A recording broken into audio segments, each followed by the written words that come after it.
Hello. How are you doing today? Please, let me tell you a few stories. Abigail was born healthy like every other normal baby. 2 days later, the parents noted that she has not passed stool, and sought counsel from a relation, who recommended a certain herbal preparation, which according to her, will force the child to pass stool.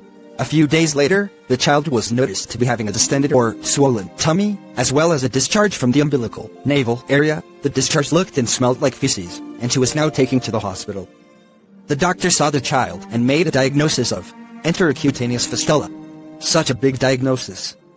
The simple explanation was that the Herbal medication had caused death of some of the intestines, and feces was now leaking from the intestine to the umbilical cord. Abigail was going to require a major operation to identify and repair this leak, but the estimated cost of the surgery was too much for the parents, so they took the baby and left. What became of Abigail, I don't know. But I can only hope that she is still alive. Although the odds of her staying alive without the surgery are almost non-existent. Please note, herbal medications can be potentially harmful, as most of what we see around have not been passed through rigorous scientific studies in order to find out the following.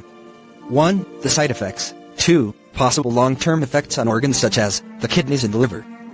3. Safe dose, or beyond, which becomes toxic, and lots more. Our recommendation is that you avoid using them, not on yourself, and not on your children.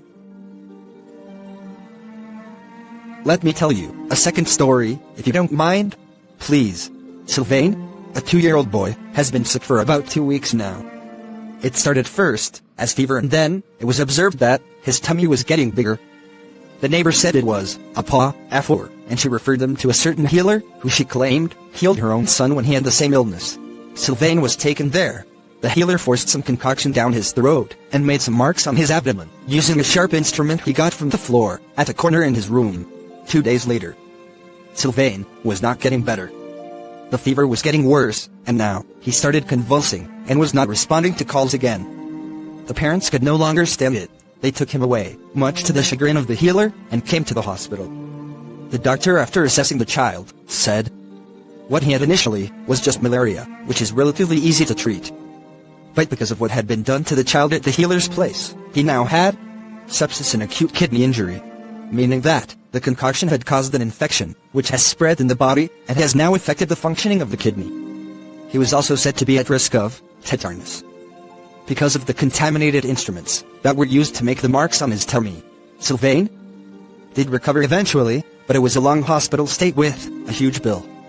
I'm sure just a fraction of the time and money spent at the hospital would have been spent if he was taken there when the illness just started. Note, a common cause of the abdominal swelling in children is the enlargement of the liver, medically called hepatomegaly. One of the commonest cause of that in our environment is malaria. Taking a child with that to any place, other than a qualified medical practitioner at best, will lead to loss of time for appropriate care to be given, and in the worst case scenario, will worsen the condition.